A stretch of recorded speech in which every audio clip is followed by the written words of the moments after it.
Panic, डर और selling के माहौल में जहां सारे बेंचमार्क बिल्कुल इसी तरह नीचे की तरफ सारे सपोर्ट को तोड़ते जा रहे थे और कहीं रुकने थमने का नाम नहीं ले रहे थे, तो वहीं पे गोल्ड, सिल्वर, क्रूड ऑयल और इंडिया विक्स ऊपर की तरफ दौड़ लगा रहे थे। ऐसे में आप सबका एक बार फिर स्वागत करते हैं मार्केट दिस वीक के नए एडिशन में। इस इंफॉर्मेशनल सीरीज़ में हम नज़र डालते हैं बीते सप्ताह के इम्पॉर्टेंट फिनेंशियल न्यूज़ और डेटा पे जिनका असर दिखता है आपके निवेश पे।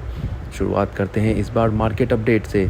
FII यानी कि फॉरेन इंस्टीट्यूशनल इन्वेस्टर यानी कि विदेशी संस्थागत निवेशकों ने ज़बरदस्त सेलिंग की इस हफ्ते।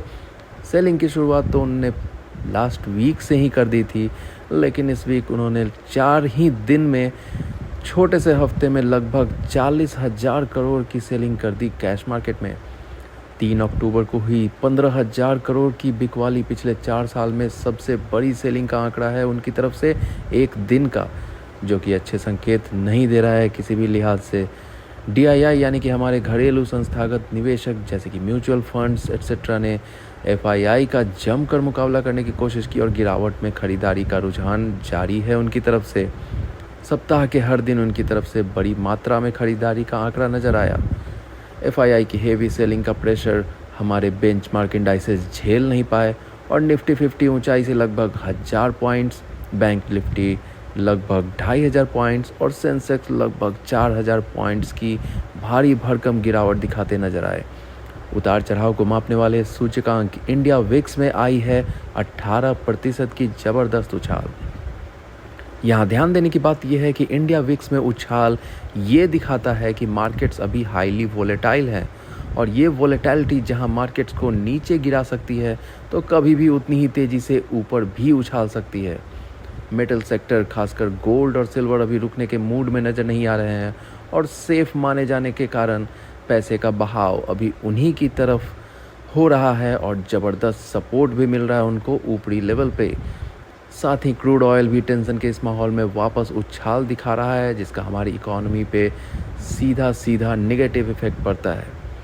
सेक्टर परफॉर्मेंस पे नज़र डालें तो जैसा कि हमने ऑलरेडी बात की, मेटल सेक्टर था आउट परफॉर्मर, जबकि बाकी सारे सेक्टर्स भारी भरकम गिरावट में रहे।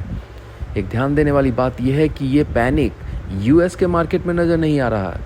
अभी तक पिछले सप्ताह भी वहाँ इंडाइसेस कंसोलिडेशन ही दिखा रहे थे ऊपरी लेवल पे।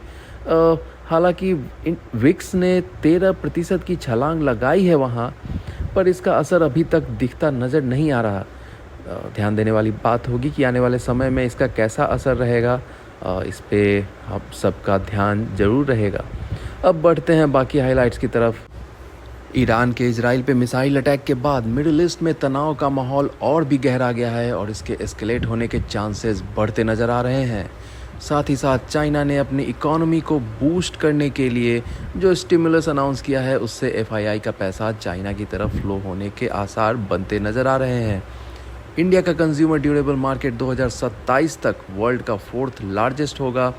सरकार ने इलेक्ट्रिक व्हीकल्स के एडॉप्शन को बढ़ाने के लिए PM E-ड्राइव योजना इंट्रोड्यूस की है, जिसका प्रोजेक्टेड कॉस्ट लगभग 10,900 करोड़ होने का अनुमान है।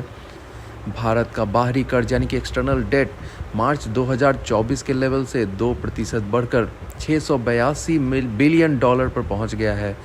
सेबी ने MF लाइट यानी कि mutual fund light framework introduce किया है, जिसमें अब नए म्यूचुअल फंड हाउस प्लेयर्स को मौका मिलेगा पैसिव ओनली फंड्स लॉन्च करने का और इसके नॉर्म्स भी होंगे लिबरलाइज्ड। आशा है कि इससे लिक्विडिटी में और भी ज़्यादा बढ़त होगी। आउटपुट के डिक्लाइन होने से मैन्युफैक्चरिंग PMI 8 मंथ्स के लो पर पहुंचा। सितंबर में भारी डिस्काउंट के बाद भी कार सेल्स में लगातार तीसरे महीने दिखी है गिरावट, जो कि ऑटो इंडस्ट्री के लिए चिंता का कारण बन सकती है। चलते हैं म्यूचुअल फंड NFO यानी कि न्यू फंड ऑफर सेक्शन की तरफ। तो इस हफ्ते आपके पास मार्केट की गिरावट के साथ निवेश का शुरुआत करने का शानदार मौका है, क्योंकि 2 NFO ओपन हैं आपके लिए इस वक्त। पहला axis Nifty 500 value 50 index fund, जो कि 4 से 18 अक्टूबर तक खुला है, और दूसरा ICICI prudential Nifty 200 value 30 index fund, जो कि खुला है 14 अक्टूबर तक। इन दोनों फंड्स में आप मात्र ₹100 के मिनिमम इन्वेस्टमेंट से शुरुआत कर सकते हैं। यदि आप इनमें से किसी भी म्यूचुअल फंड, एनएफओ में या किसी और स्कीम में निवेश करना चाहते हैं या उनके बारे में डिटेल्स जानना चाहते हैं, तो आप संपर्क कर सकते हैं स्क्रीन पर दिखाए गए नंबर पे कॉल और व्हाट्सएप के द्वारा। और साथ ही आप एक छोटा सा फॉर्म भरकर हमें क्वेरी भी भेज सकते हैं, जिसका लिंक आपको इस पोस्ट के साथ मिल जाएगा। फॉर्म सबमिट करने के 24 घंटे के अंदर हम आपसे संपर्क करने की कोशिश करेंगे और आपकी क्वेरीज को रिजॉल्व करने का प्रयास किया जाएगा। अगर आप म्यूचुअल फंड्स के बारे में विस्तार से जानना चाहते हैं तो इसके लिए हमने दिया है एक यूट्यूब वीडियो का लिंक, जिससे आप अपने समय के अनुसार खाली समय में देख सकते हैं और अपने डाउट्स क्लियर कर सकते हैं कमेंट्स के द्वारा। हमेशा की तरह डिस्क्लेमर कि सिक्योरिटीज़ मार्केट और म्यूचुअल फंड्स में निवेश बाजार जोखिमों यानी कि मार्केट रिस्क के अधीन है। म्यूचुअल फंड्स के डॉक्यूमेंट्स को ध्यान से पढ़ें और बिना अपने वित्तीय सलाहकार यानी कि फाइनेंशियल एडवाइज़र की सहायता के निवेश का कोई भी डिसीजन न लें।